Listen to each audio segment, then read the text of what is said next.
Welcome, everybody. I know it's been a while, but we are back with the Meatheads podcast. Moves done. Fuck up De Niro, I got a Snyder extended clip, so who wanna play hero?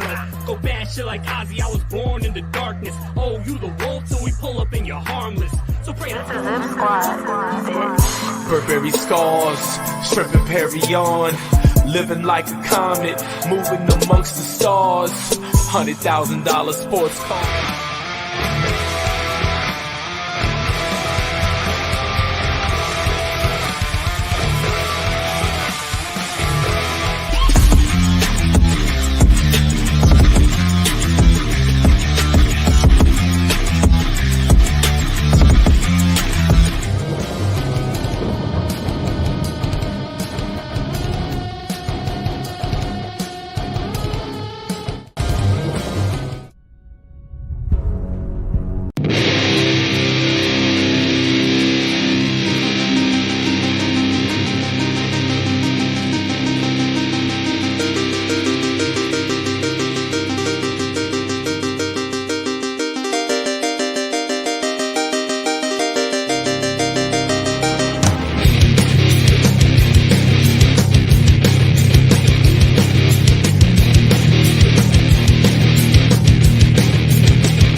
To the Dojo debate, ladies and gentlemen, where we debate with the Dojo that's happening around the world of professional wrestling, and we're back with another action here of the G1 Climax 34-47.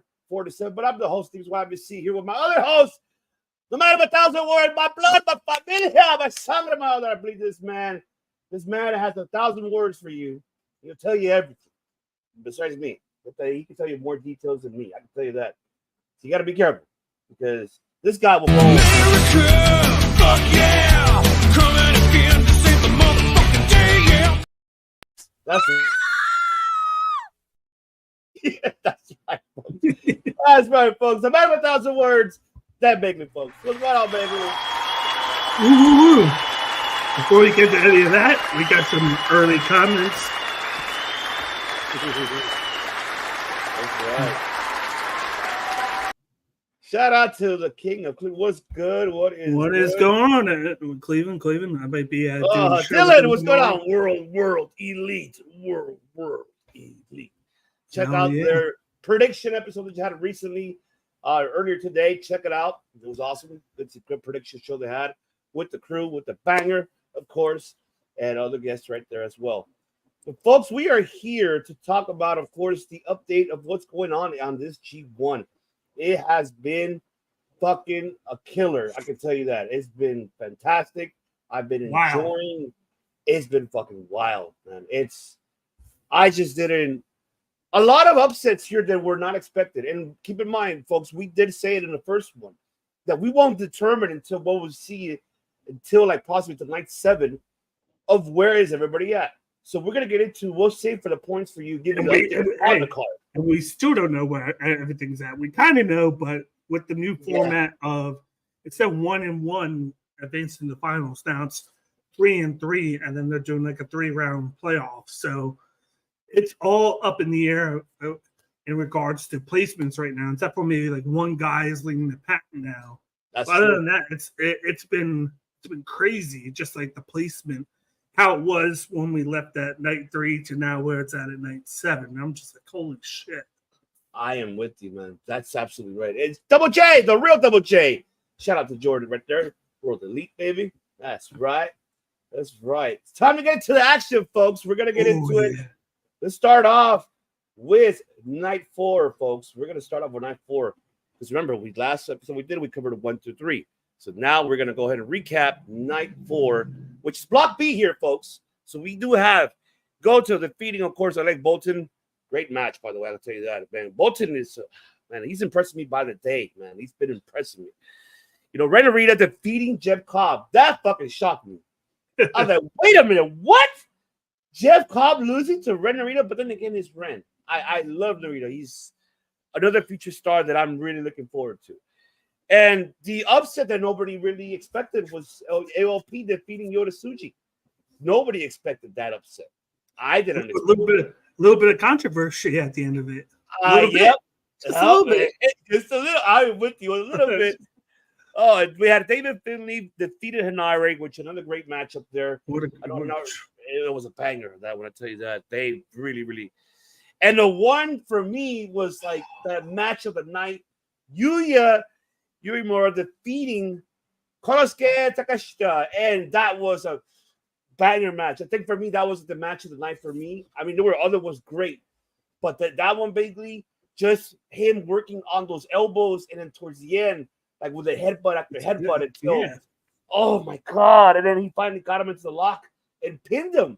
And even the crowd was like, oh, my God. Like, I love this crowd. The crowd was behind both of these fellas, man. I was really happy that they got the momentum. Future stars here in the world of fucking professional wrestling, man. It was fantastic, man.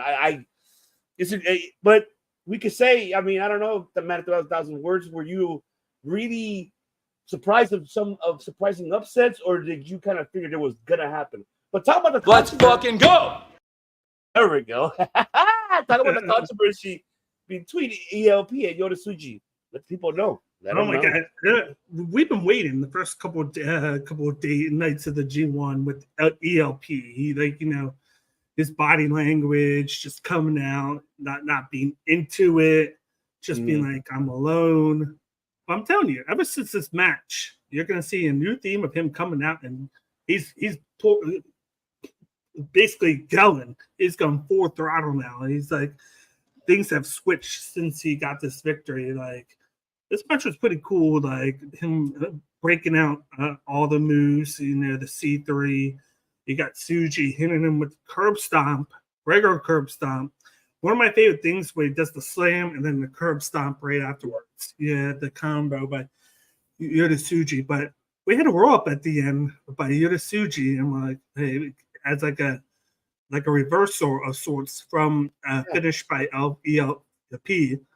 And then you see ELP kind of turning a little bit over, so it looks like he's the one getting the pin, and then they give it to El Phantasmo. And it's like the commentators are like, we gotta go look in the back at the footage of this, yada yada yada. But he definitely got it. He turned him over just enough to make it look like he got the pin, and that's one of those moves that will change the trajectory of the tournament for somebody like that against Yota Tsuji, who's been built up as this big time hybrid. He's kind of struggling in this tournament, it seems like, in matches that he should win. And like I said this before, Yota Tsuji is stepping up to the level of his opponent. He either steps down to somebody inferior, or he steps up to somebody who is above or equal to him. And this is the case of him stepping down to ELP. And ELP gets the win here. I like the fact that he was able to get the 2 points. It changed his body language for the rest of the tournament. It was a great match. Like, it wasn't as long as I thought it was, but I loved the moves that were going on in this. These guys really tell a good story in the short amount of time that they have. I'm with you. Absolutely. It was, you know, like you said it last week too, about, you know, Yota Tsuji, that it was going to get to that point. And so it looks like right here this night it did get to that point. But the other one too, like, were you shocked that Jeff Hobb lost this match with Narita? Were you surprised at least of that? Or you kind of I was shocked, but then with how the House of Torture have been, it's like, yeah, what's evil? Like, well, we'll get to evil in a second, but like, you're starting to see guys come out for Ren Narita, most notably Connor Morano, Yoshinobu, coming out and helping him, and then him using the board a lot more and just nasty tactics. But I was shocked at this. I was like, I was ready for him to get the 3 points, and then for him to just lose to Ren Narita. And even they talked about this. They mentioned he's a student of Shibata, but then wanted to be his own guy. and then now you're seeing the true Renderita. And Yeah, it's really there are cool some- attributes of him. Like he's almost becoming the new Tokyo Pimp. Of the group. Yes, baby, you're right. Not in the pimp status, but But just I in know what you mean. Yeah. placement of House of Torture. Oh man, I still couldn't believe it. But you know what? A good upset for Ren. He Yeah. needed that win anyways. He needed that Yes. upset, and so it kept him still in the tournament. So that's what he needed, that win. The other one, I mean, I'll tell you, Oleg really is impressing me of his matches. He's really, man, he does remind me of like a little mini, like how we said last week, like a little mini Lesnar, little mini, like a little combos in that. He dominated fucking Goto too in that matchup. Yeah, he dominated this match and just made like one small mistake at the end, and Mhm. Goto being the vet, and he's probably the most tenured guy on the roster right now in the G1 at least, or one of them, and he was able to take advantage with the Goto Revolution at the end, which was crazy, but like just the pure strength of Oleg with the press. I like how he moves the guy from side to side, showcases he does the F5 tailspin, the 500, and then he does the fireman's carry. But it was just at the end, Goto was able to just get just enough to reverse and get the GTO. GTR, I should say. The GTR, yep. Yeah. Yep. Yes, good morning to you too, dickhead. Yes, you're with the team. Yes. I know. That was, for me, match of the night, Temple. Great matchup. I think they really told a great storytelling. And there's a history between those two men. That's the beautiful part about it. They were tag team partners. They were the Young Lions. They were like tag team partners at the time. And so seeing them facing off with each other, like you said it last week, it was going to be a great storytelling. And it was. And it was really definitely. And I'm glad that was the main event for night 4. They really impressed me. Shocked about EOP, and we all are. That's what I was saying basically right now, Temple, that I was just like, I did not expect that. But a lot of people had Tsuji. A lot of people had Tsuji win the whole thing, but he hasn't showcased it. Like he had that great match with Takeshita, but ever since then it's been like hot and cold. Yeah. Scenario. I am with you, brother. All right. Now we're gonna move on to night 5, folks. Oh man, this is the one that but I'll move this right away because we can see these men. Oh, Cal Newman defeating Shingo Takagi. Did not expect that, but man, that man is fast. Cal Newman, kudos to him. Great upset that he got in this one. Hey yo, what the fuck? Exactly. That's how I was. And I'm like, what? But Shingo got too cocky though. Like you notice, like within like 5, like after like 10 minutes, he got too cocky. That's where his mistake was in this matchup. And he did not sleep on it. He went on it and then got upset, which really surprised everybody. Sonata defeating Gabe Kidd. That was another great matchup. Gabe Kidd is another hungry guy who wants to be in that main card for sure. I am so proud of that man. How he really transitioned to be this, and he got just like in the first match, he got too cocky. Yes, he did. I agree. Yeah.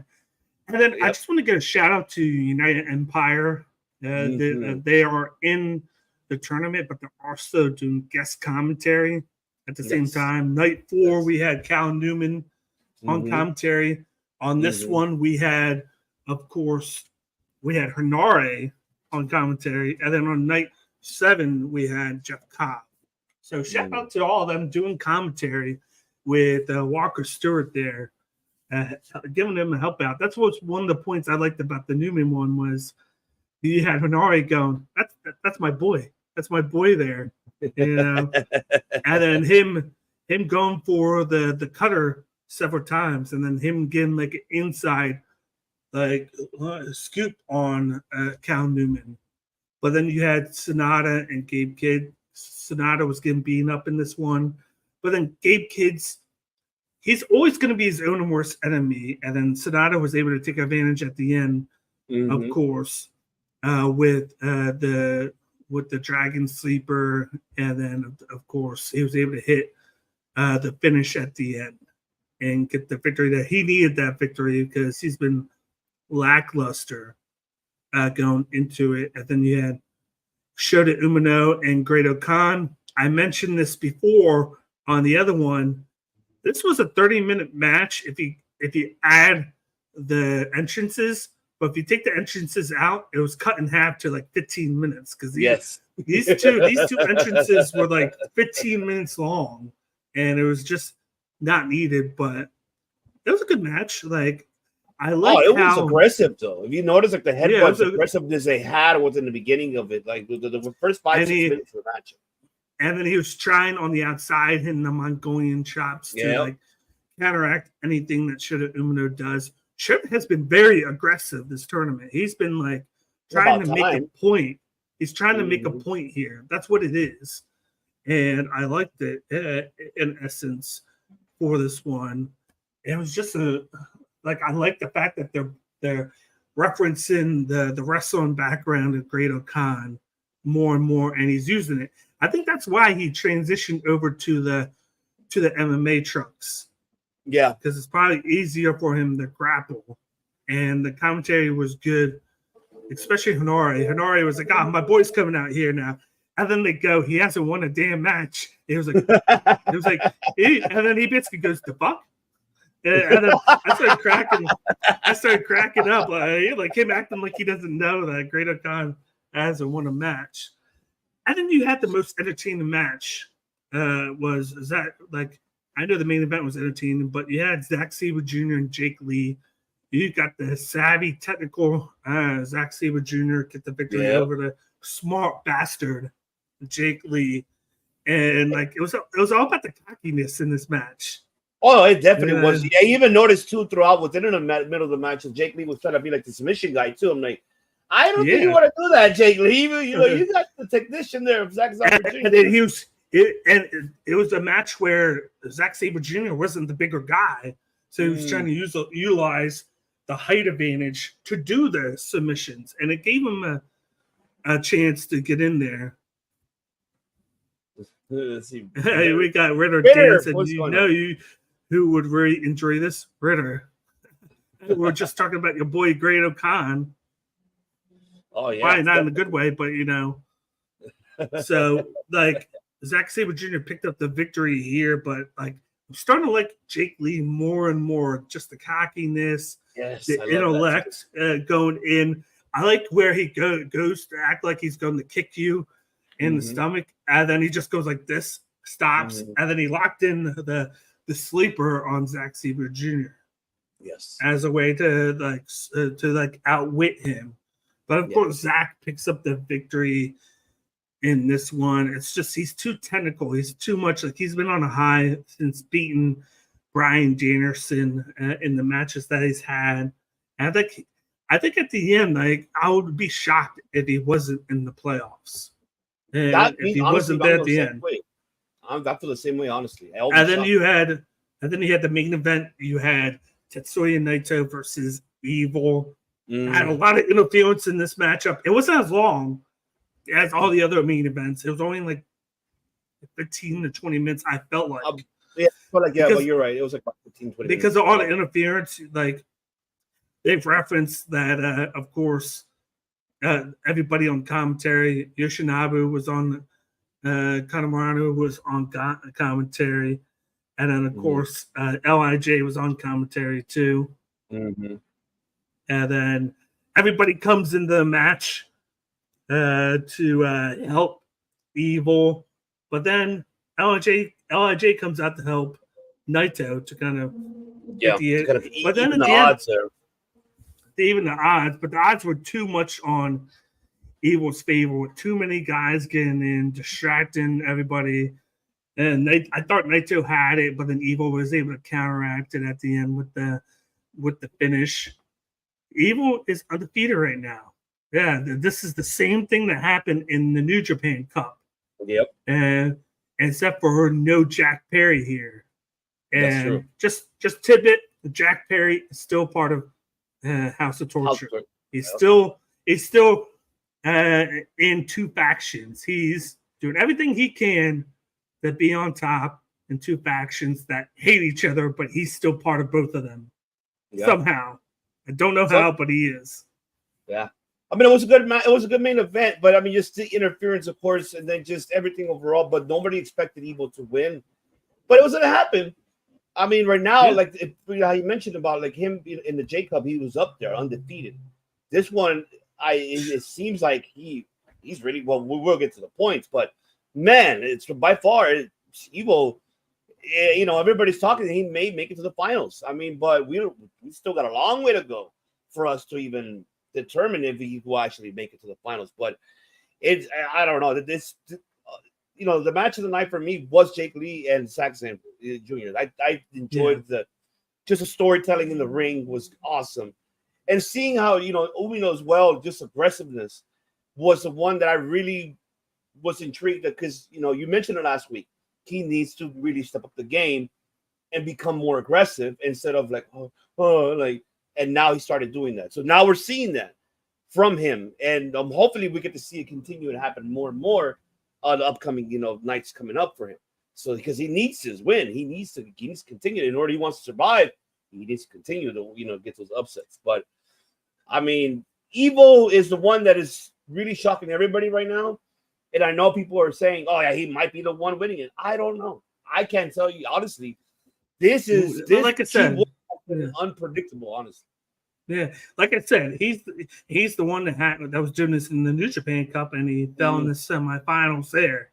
Yeah. So I could see this as a thing to where he's the one that looks like the clear favorite, and then he drops in like the semifinals here too. Like same thing. He's always this close to winning because of all the help that he gets with Dick Togo and Uncle Nobu and Renderita, and then he just falls short every time. Yeah, that's very true. And that's gonna. We'll see. I mean, we're gonna have to wait and see. All right, let's go to night 6, folks. Another one right here. Oh, man. We had, of course, Oleg Boltin defeating ELP. That was expected. Jay Cobb giving Yuya his first loss. Technically, basically, on this one. Gave him his first loss. You know, we did have Konosuke Takeshi, another banger match that he had with Hanari. That was... disrespect in that match. Oh, yep. And David Finlay defeating Ren Narita. We had a Goto defeating Yota Tsuji, which that's another one. People were like, damn, back to back already. What's going on here? Yeah. So it's like shit. But match of the night, Hanari and fucking Takeshita. Oh, what's good? Just get your podcast. Get your podcast. That's right, folks. And every bodega in Chicago. That is right. That is right. But the match of the night was really for me Hanari and Takeshita. Takeshi's been really putting it up here. This G1, man. He's been putting fucking banger match of the night for me. I don't know for the IWC for the same. You know, I have no clue. But man, shout out to my boy Just. Make sure you check out all his audio platform. Make sure that you check out the recent episode because I was there alongside with Vince from Smackin' and Raw. Shout out to Ritter. Don't forget to subscribe to Smackin' and Raw as well. Talk about a lovely trio right there. Damn. Oh man, that was a trio right there. That man, it was an honor to be there, man. But shout out to my boy Just. Much love, homie. Appreciate you. But man of 1,000 words. Did you expect Yota Tsuji to go back to back, losses? And did you expected a banger matchup between Hanari and Takeshi on this one? And overall, like, what were your thoughts on night 6, brother? I like night 6. It's probably one of my favorites on there. Goto Tsuji. Like, it wasn't fantastic. It wasn't bad, but it was just in the middle. Like, it was able to go right through. Like, it flowed throughout the match, just like a regular good old match. And it just happened to be in the main event, so they had a lot of time there. And see, something's missing with Yota Tsuji in this tournament. Something. It doesn't. if it's the explosion, if it's that next level that he hasn't kicked into yet. Like, it seems like he's playing with his food. The reference playing with your food and then letting them stay in it, because he doesn't. Because there's that moments where he dominates and then boom, just the tables get turned and then he loses.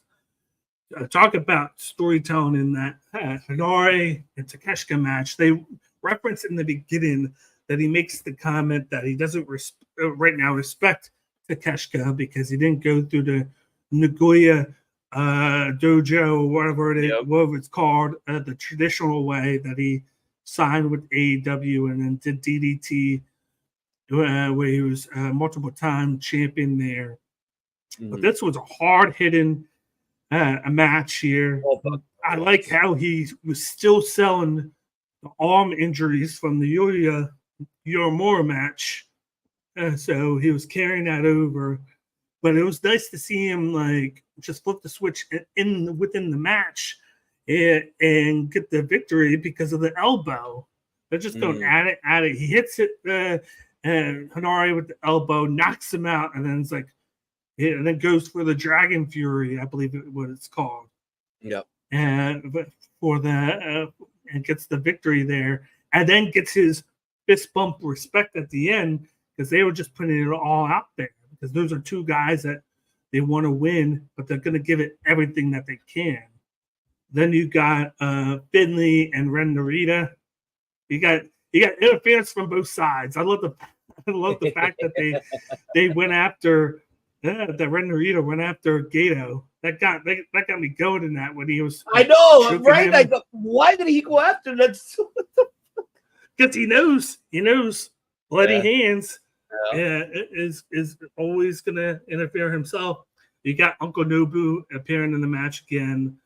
But, like, this just shows how Dave Finley is. He's that wild card because he has the help. He's very aggressive. Like, he kicks in, and then he just gets mad. And then that's when he starts hitting the Dominator. That's why he hit the Dominator and then the power bombs here. And it's just, you see a lot of Dave Finley using the outside, using with force, like throwing guys into the barricade, just beating them up, wearing them down. Like, he's not afraid of the interference, so he doesn't get scared. And that's usually what prevails in his match here, is the fact that he's not scared of all this. And then Alakali, like, just goes at the end, like, get out of my ring at the end. But it's like, this was one of the good matches from David Finley. Like, even though he's in the middle of the pack, he's putting on great matches with Ren Narita, with Ryota Tsuji, like anybody that he's in the ring with. He's probably been the most consistent of everybody out there. You got ELP and Bolton Oleg. ELP came out lights flashing, very confident, a lot on the top rope, a lot of leg kicks, a lot of things to kind of immobilize Bolton Oleg. But he made one small mistake at the end, which is kind of like the theme of some of the matches. And Oleg gets him with the fireman's carry because he couldn't get on the top rope. I think he was trying to get on the top rope too fast, and he just didn't have any energy left at the end because all the bumps that he was taking from Oleg. So it was like selling, very good with that. And then Yuya versus Jeff Cobb. This was a battle of just the catters. Like, man, like, seeing him hit the back German suplex to Jeff Cobb. God. Oh, that was like magnificent. That's just I'm starting to like the deadbolt suplex as his finish, because seeing him trying to go at it, Jeff Cobb getting out of it, and then hitting him with the slam, and then him going on top and doing the reverse surfing, and then going, oops, my bad, I didn't notice you were still there. And it's just a little comedy points from this match. But Yuya was doing great in this match until he got caught at the end because he was trying too much to do the deadbolt, and then he was telegraphing it too much, and then he gets hit with it and takes a tour of the islands. And that's where you don't want to take in the G1. You don't want to take a tour of the islands because when you do that, you know that you're going to get hit with that 1, 2, 3. Yeah, definitely. And to point out Temple's point here, you're right. Goto got his upset back from Yota Tsuji from the finals of the New Japan Cup. So I am with you on that, Temple. And he was saying that the match of the night for him was for night 6 with Yuya, Jeff Cobb, and Nari. Yeah, I mean, I agree. I think those two were the match of the nights for night 6. And Goto needed this, to get on the board. Yep, I agree. Yes, absolutely. He really needed that win. So I mean, it was at this point. Yeah, so at this point, once he got the win, only one guy was winless, and that was Great Khan. Yep. Up until this point. I absolutely agree. Oh man. And then we get into night 7, folks. This just happened 24 hours ago. Oh, that was just good shit. I'll tell you that. It was just such good shit. As of course, we do have Evo defeating Calvin Newman. And we got Great Khan finally getting his win against Jake Lee in this match, which nobody expected.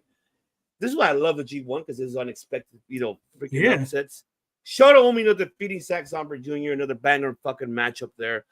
Gabe Kidd defeating Shingo Takagi here. Takagi with back-to-back losses. We have Tetsuya Naito in the main event defeating Sonata, which, it was kind of expected here. It was kind of like, hey, karma. That might have been my least favorite match of the night. I'm with you, honestly. Because it's going to be both. Yeah, it's the same match. It's the same thing from the two of them. Like, you're going to like the match, but it's nothing different. We're still waiting to see what we're going to get from Sonata back from injury. Yep. We don't know. And then Naito is just defending his turf. He's the champ. He needs to get points. And Sonata almost got the victory, but then Naito stole it away from him at the end. And that's basically it. Like, that's what you're going to get with this one. I thought Cal Newman, and then on this, Jeff Cobb was on commentary for this. Cal Newman had a good match, was able to fight off Big Togo. But I was kind of surprised that he got hit at the end with just a very clean, other than that, a very clean everything is evil at the end. Yeah, I was gonna tell you that. That was it. Honestly, it shocked me that it ended that way, and I was like, "What? Newman, what's going on here?" I was expecting more out of it, but he was showcasing a lot of himself being able to kick out. Oh yeah, get out of a lot of brutality and then continue the match. But then it took one of those to beat him. Yep. Other than that, you got Great Khan, Jake Lee. A big medium man matchup there. I like the fact that Jeff Cobb pointed out that Great Khan came into this match with a new mindset, knowing that he had 0 points, he has nothing to lose. It's going to go in just like he's not going to stress it out. He's going to be like, I can do anything right now because if I lose, I lose. If I win, I'm still in it. So I'm just going to go do what I got to go do. And he attacked Jake Lee with a little bit of intellect, with going with the more grappling aspect of his game this time than just striking and using the power game here. So he caught Jake Lee off the guard a little bit. And then I liked how the ending sequence where, Jake Lee going for the choke slam. Great Khan getting out of it and then getting him with the Dominator choke slam. Yep. And then hitting him with the finish at the end, and then pinning him with his arm on his face. And furthermore, like, I got this. So Great Khan gets the 2 points on the board. The last guy to get a victory. So everybody has a victory now, halfway through the tournament. These next two matches, the last two, like, I'm gonna say this now. These are the matches of the tournament. I feel like these two.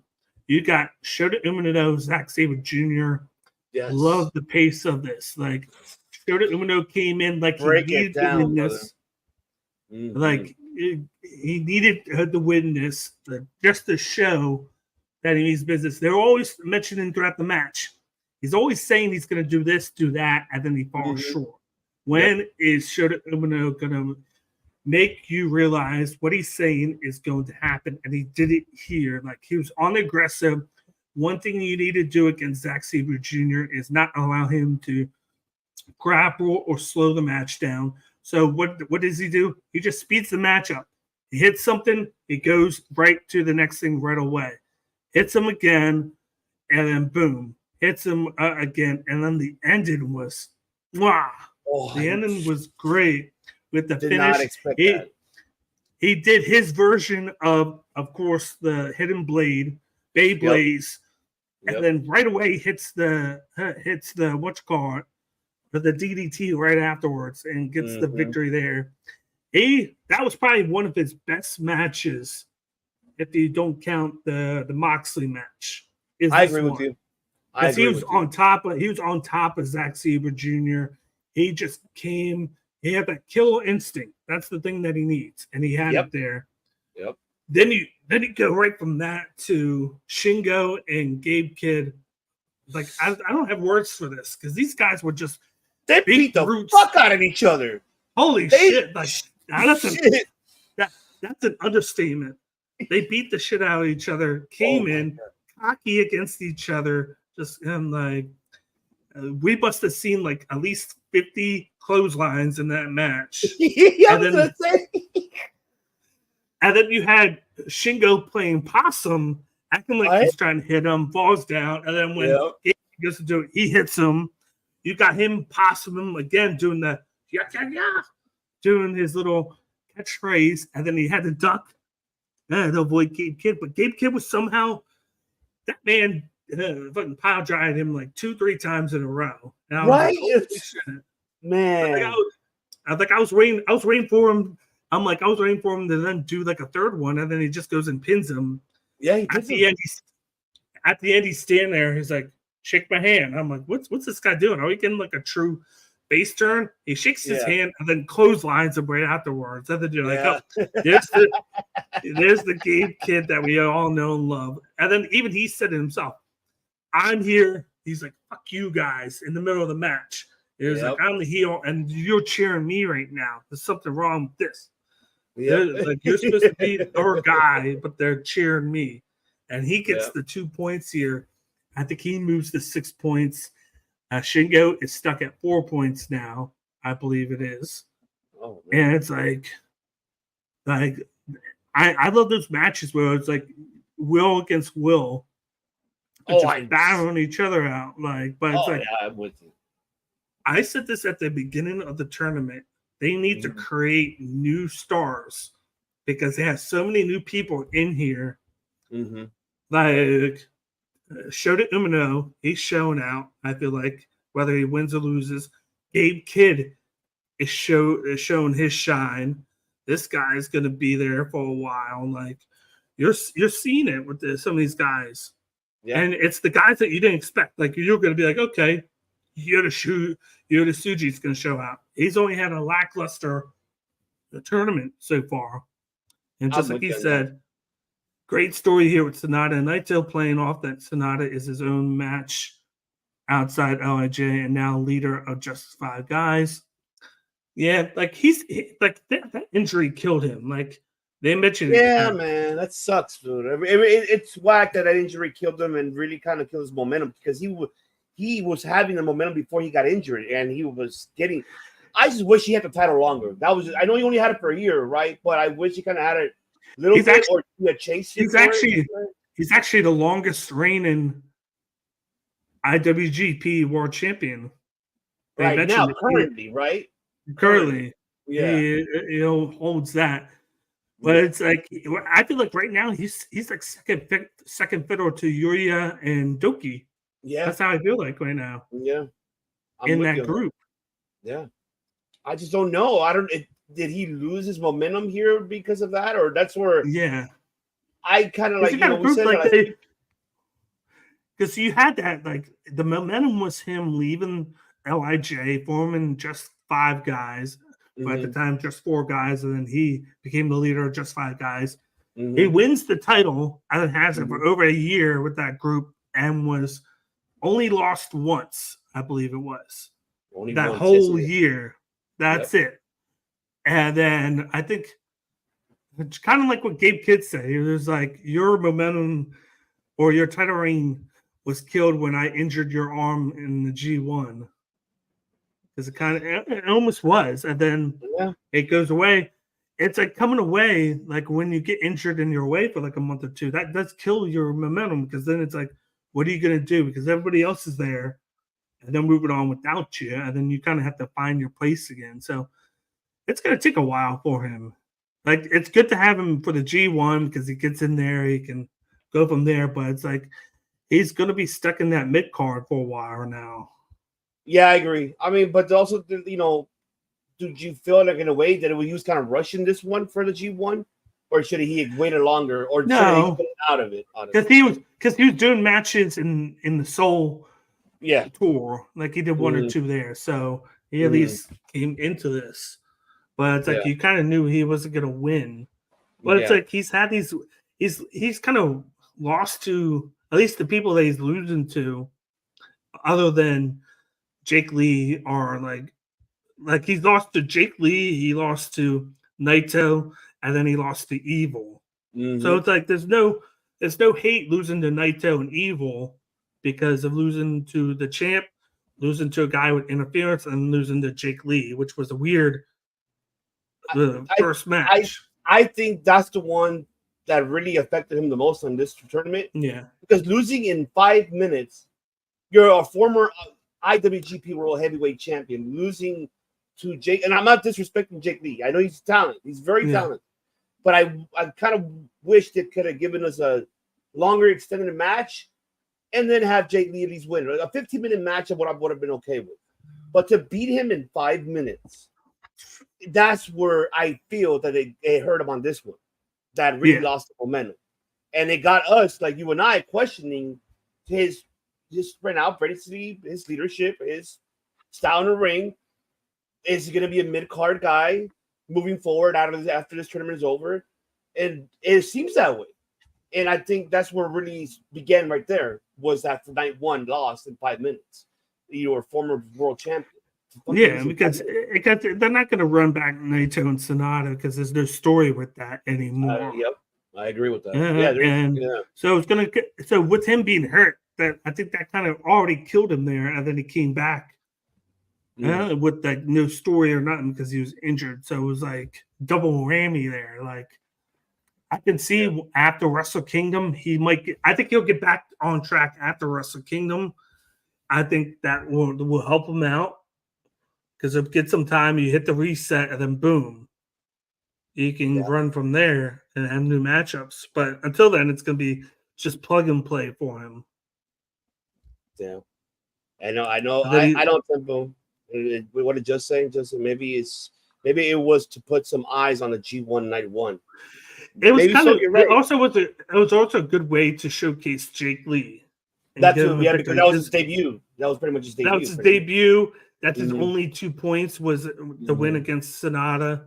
Yeah. And you really showcase a new guy like that there from because we don't even know. Like, is he going to be in New Japan from here on out? Or is this just like kind of what Kaito Kiyomiya did, where he came for the G1 and then he went back. He kind of stayed for a little bit longer, did like Wrestle Kingdom, and then left. Well, we don't remember because he finished the feud when Kiyomiya finished the feud with Okada, and then he went back after that. Like, remember the word, like it was just ready for the tournament and the 6-man tag, and then finally they had their singles. And then he finished and then one thing that I hated was he finished the feud with Gabe Kidd, but in Noah.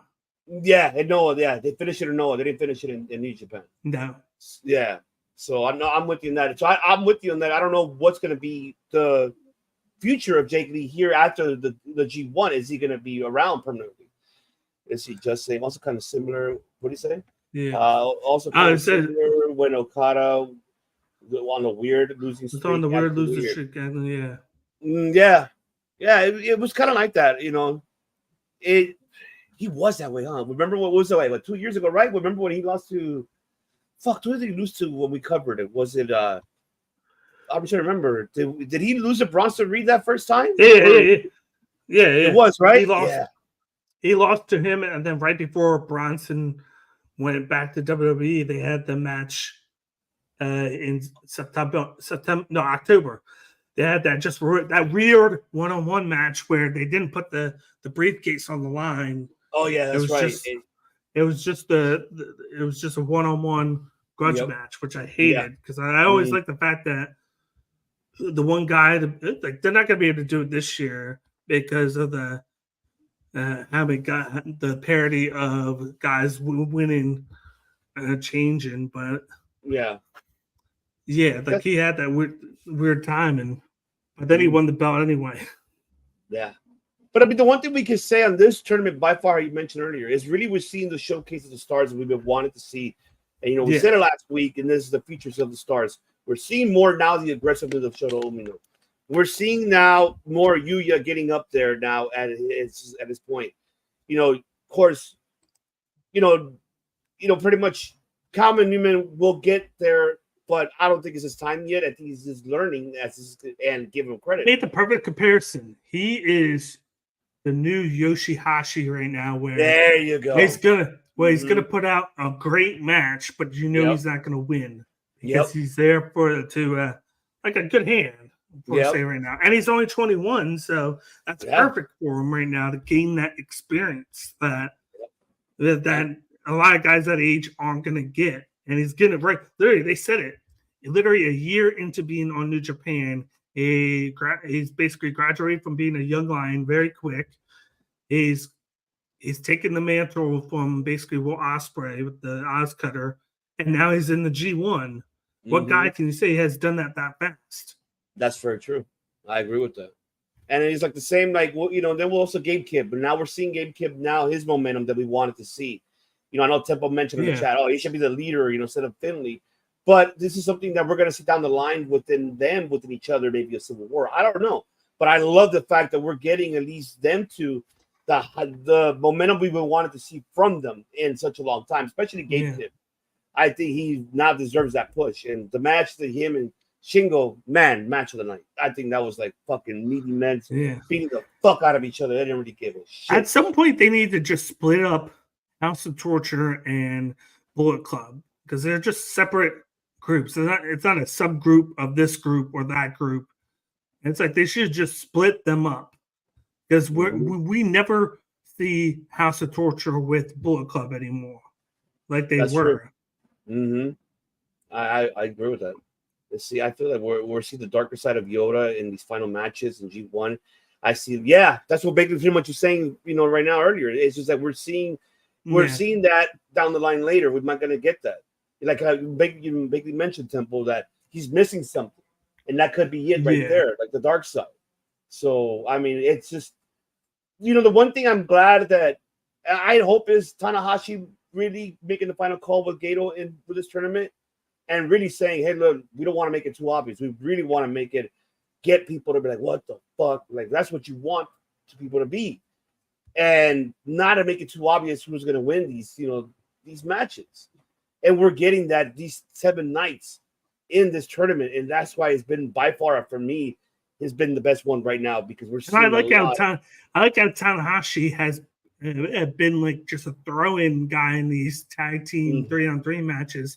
He's been in 1 or 2, but he's just like one of those. Like I said, he's in the point now where he's like a senior citizen of the roster, where like Hanma and Tenzan and all of them. It's just he's there to support somebody, but he's out of that the stardom per se spot now. He's not the main event anymore.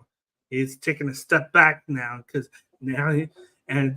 and it helps that he's president, so he can use that as his excuse now. He's like, okay, I'm stepping aside for the younger talent now because I'm the head honcho now, and I am old. You're still going to see me, but not as much anymore. I agree. And Temple was saying, physical behavior for Yoda switch against. We're going to get into that tempo. But right now we're gonna get into basically, I want to talk about the points before we get into 98. Let's look at the points for what we got right now, folks. This is what we got right now. On Block A, we do have Shota Umino with 6 points. We got Naito 4, Shingo Tsunada with 4, Kaminuma with 4 points. We got, Great O'Khan and Jake Lee with 2 points. We got Zack Zombie trying to creep up, get out of there, with 8 points. Gabe Kidd with 6 points. You got Evil, who is the one who's been undefeated, who is the leader of Block A right now with 10 points, which is like, fuck, nobody expected that. But then again, it's Evil. I'm not surprised at the same time. And we got a Block B. We have Yuya alongside with Konosuke Takeshita with 6 points, leading that block. Right behind them, we do have Hiroki Goto, Bolton Oleg with 4 points with Jeb Cobb, Hanare, David Finley, and Ren Narita. Again, Yota Tsuji, it was shocking. 2 points right now that he needs to step up his game. ELP, who just got his first win. Now he is the one that he needs to get back up there. But the one, of course, everybody wants to see within the next couple of nights here is Yota Tsuji, because it's a back-to-back loss that he has. Now he needs to come back and really starts winning these upcoming matches that he's going to be having, which I cannot wait. But basically, brother, what are your thoughts so far of these points by far on the block A and B? What are your thoughts about this? It's crazy. Like, block A is more defined. Like, of course, Evil has that 10 points up there, so he hasn't lost yet. So he's like locked down at least one of those 3 spots. You got Zack Sabre Jr. has the 1 loss. It's him there. And then you got Shota and Gabe Kidd tied there. So with the head-to-head, Gabe Kidd has it. But then seeing that Shota Umino has already defeated Zack Sabre Jr., I thought that was a huge win there for him. And then when you think about it, Shota, look at everybody that Shota has already faced. He's faced Gabe Kidd. Yep. He's faced Zack Sabre Jr. Yep. I believe he's faced. Who else has he faced? Let's see. Let's go. We'll pull up the block. Yeah. Okay. There it is. Because he's out there. He's faced Shingo. Yep. He's faced Cal Newman. Like that's it. And then he coming up. I believe now that he's done that, he has Sonata, then Naito, then Jake Lee, then Evil. Something's going to happen there. Yeah. I think that Evil is going to be big. And I think the Shota is going to get it. So I think that Block A is more almost defined there. But you can have Shingo and Sonata somehow get back into it. But I think you're more set on the 4 guys right now, but then Block B is like just a crapshoot. Like I'm going in tomorrow. I'm going in tomorrow thinking El Phantasmo is going to beat Jeff Cobb, and then Yota Tsuji is going to beat Bolton Oleg. So there's like a fucking 8-man tie at 4 or something like that, and where you're going to have all these people at 4, 6. And then 8, it's gonna be just like a crapshoot. That's what B is. You can spin a wheel, and that's how you're gonna choose your winner with B. But you got Takeshita and Yuya at the top, but Yuya has the tiebreaker, so you got that there. And then you literally have 4, 5, 6, 1, 2, 3, 4, 6 people tied at 4. So who knows? You don't know B yet. B's just it's too soon to tell. Yeah, it is way too soon. It's so fucking fantastic seeing this shit. Love it. He said Takeshita, Yuya, Bolton, Calhoun, they've all shown out, and then he said B almost anyone can win. Literally. Yeah. It pretty much. Tsuji and El Phantasmo have 2, but they're not out of it. They just need to get the key victories there to stay in it. But that's what's nice about having 3 spots available on each side. I agree. And speaking of spots, let's talk about night 8. Look at this night 8, folks. This is what we're gonna get. Oh my god. Talk about night 8, man. What the hell we're gonna get at that main event? Oh man, it's just like oh. So man, that's like Ryu. That's like Ryu against Ken. Yeah, right there in that main event. Finley, that's right. Finley and Takeshita. That's gonna be that's Ryu and Ken right there. You got Goto versus Ren Narita, Phantasmo versus Jeff Cobb. You have Yuya versus Nari. I think that's gonna be a banger matchup. You got Yota Tsuji who needs to win right here, like how Temple was saying, like, hey, he needs to step up. And like you said as well, this could be the wake-up call for him, especially with against Bootleg Oleg. That motherfucker is a beast. And now this is the one where we can see. And he's coming off a win. And he's coming off a win, so it makes sense to have Tsuji win that one. I could see that Phantasmo Cobb one is I could see either guy winning that. Yep. But I have a feeling maybe Jeff Cobb wins that. Yeah. I have a feeling that Hanari is going to beat Tsuji. I mean, he's going to beat Yoramura, my bad. I feel like he's going to win that. Yeah, I think so too. I have a feeling that. And shocker here, I have Goto winning his 3rd straight match. I see that too. Yep. He's riding high right now. And then I think Finley beats Takeshita. I think he gives Takeshita his 2nd loss. Because he did lose. Well, no. He did lose. Oh, no, that's right. He lost to Yuya, and then he beat Hanari, and now he's going to win this one. So I think Finley's going to win this one. So Finley will get the ride up. And it's going to make this even more crazier. Like, I want to get to, like, the last 3 days and have no idea what's going to go on. I want to just see, like that's what's great about this year is in the past I kind of could like tell who's going to win, and I kind of almost can.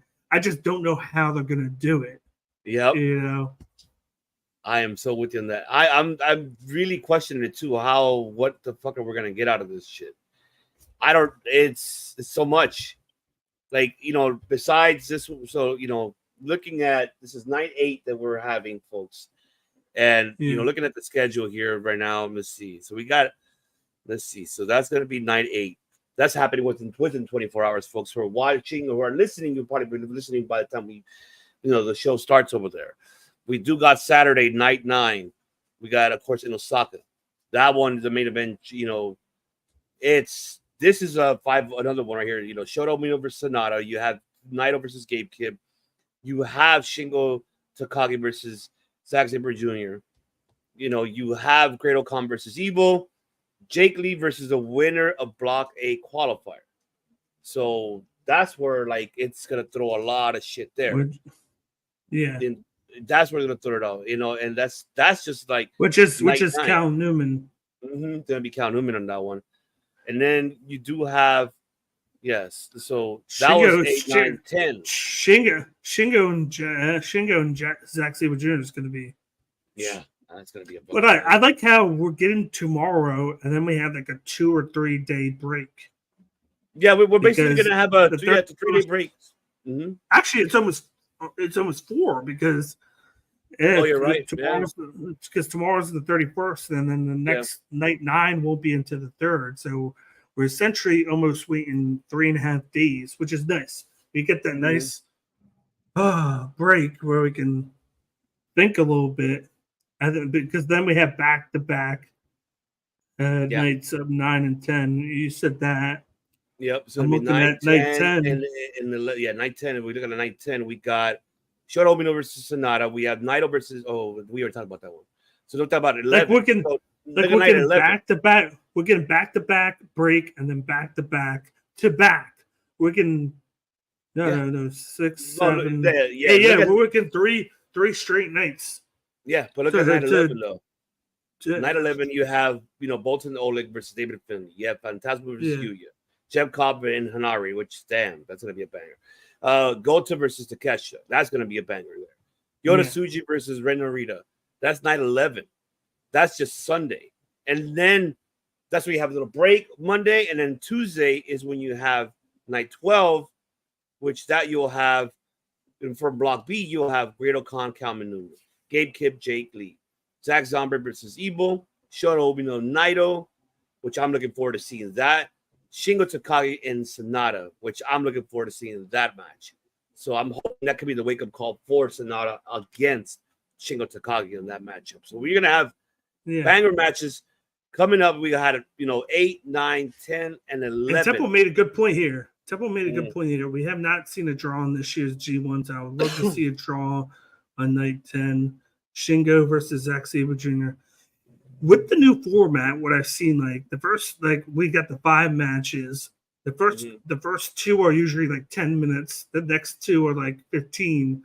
And then the main event is usually close to the 30 minutes. But some of the main events have only been like 20, like 15 to 20. 15 minutes at So most. if we're going to get a draw, I think it's going to come in a main event somehow.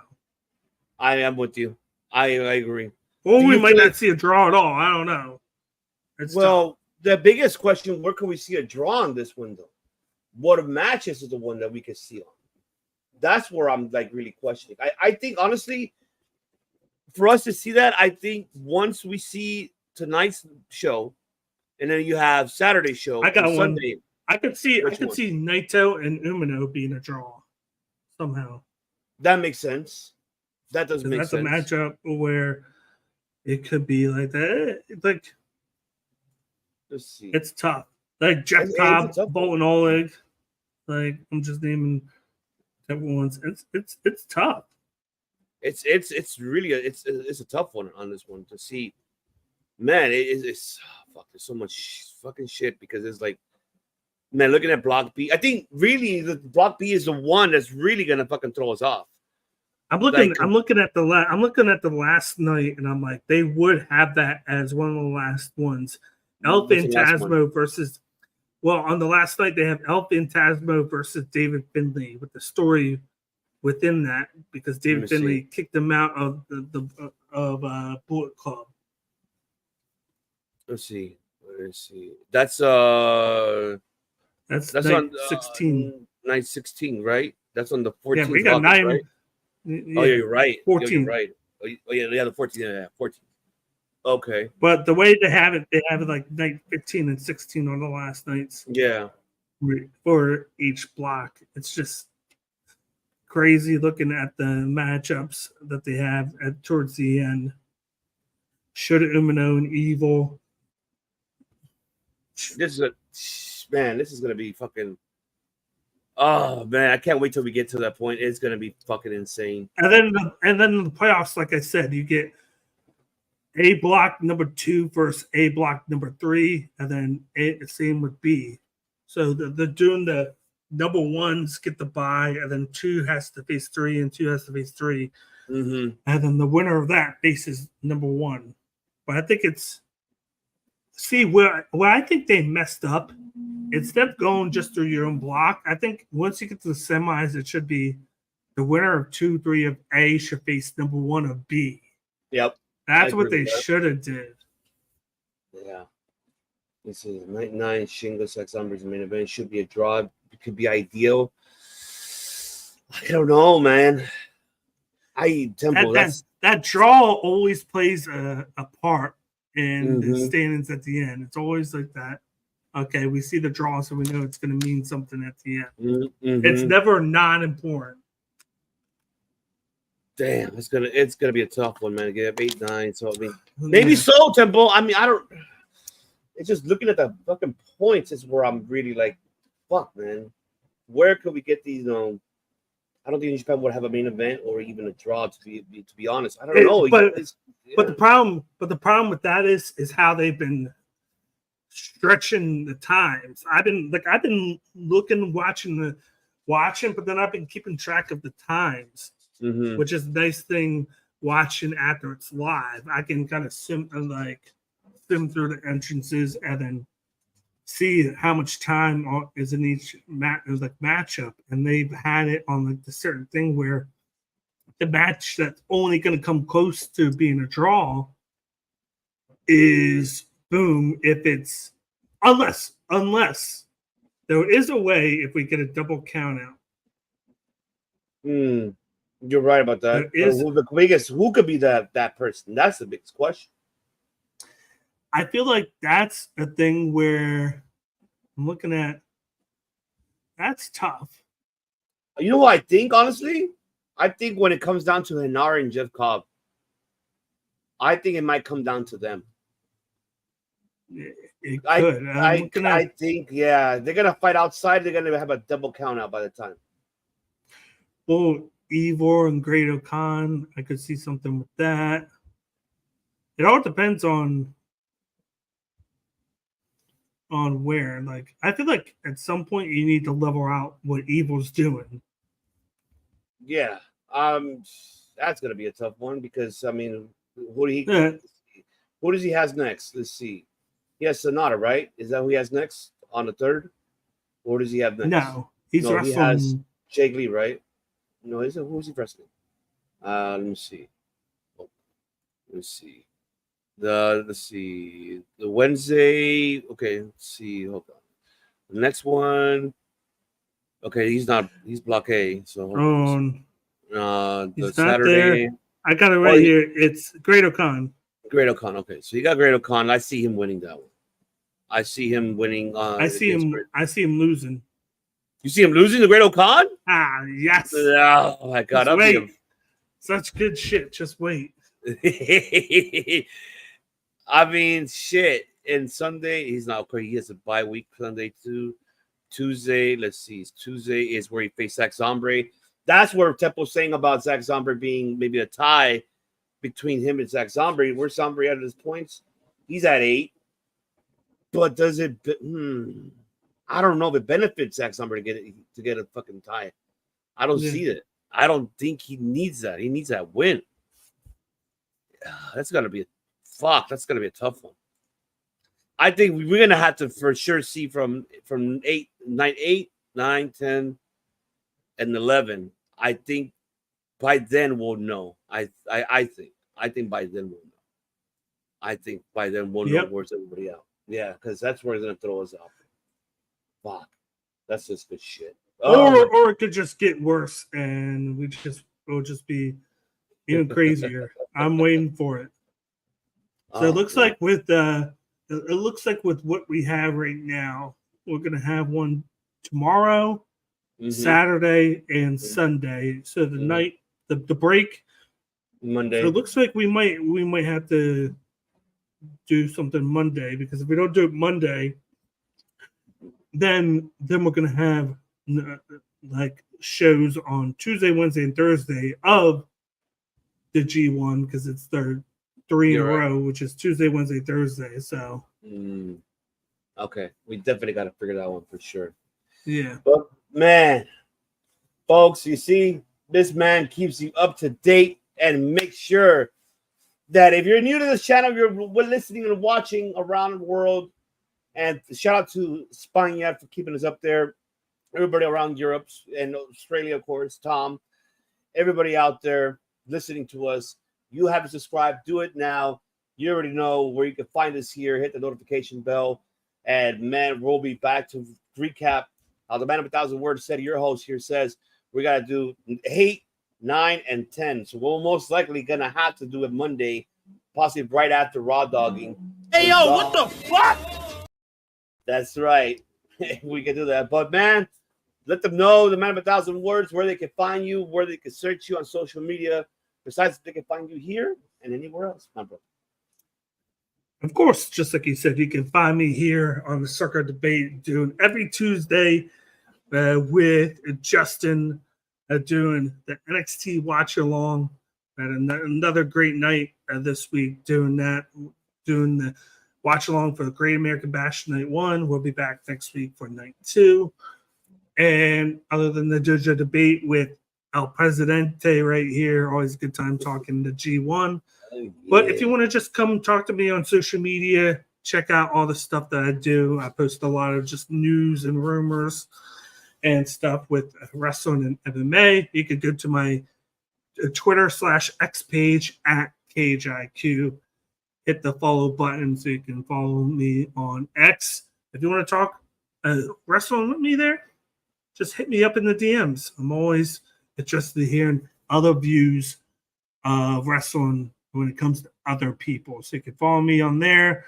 I'm on Instagram as well. I'm on Facebook, but mainly you can talk to me on X. That's right, folks. And we'll be back here then Monday.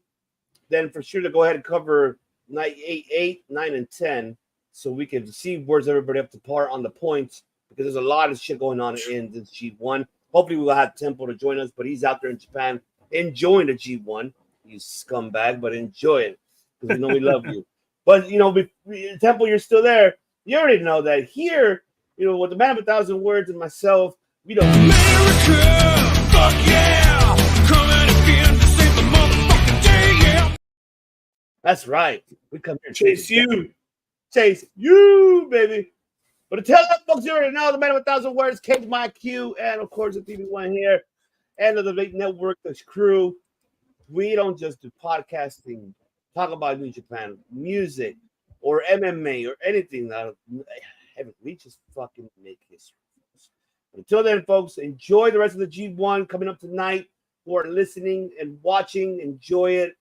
And man, like how Baker said, if you want to chat with us, hit us up on social media. We can talk about the G1, what's going on, give you up to par and give you up to dates. You know where to find us here for that. But until then, folks, we'll bid you adieu. Goodbye. Must bid you adieu, a goodbye, mwah, and good night. Oh my God, it's so great. Bang! Yes!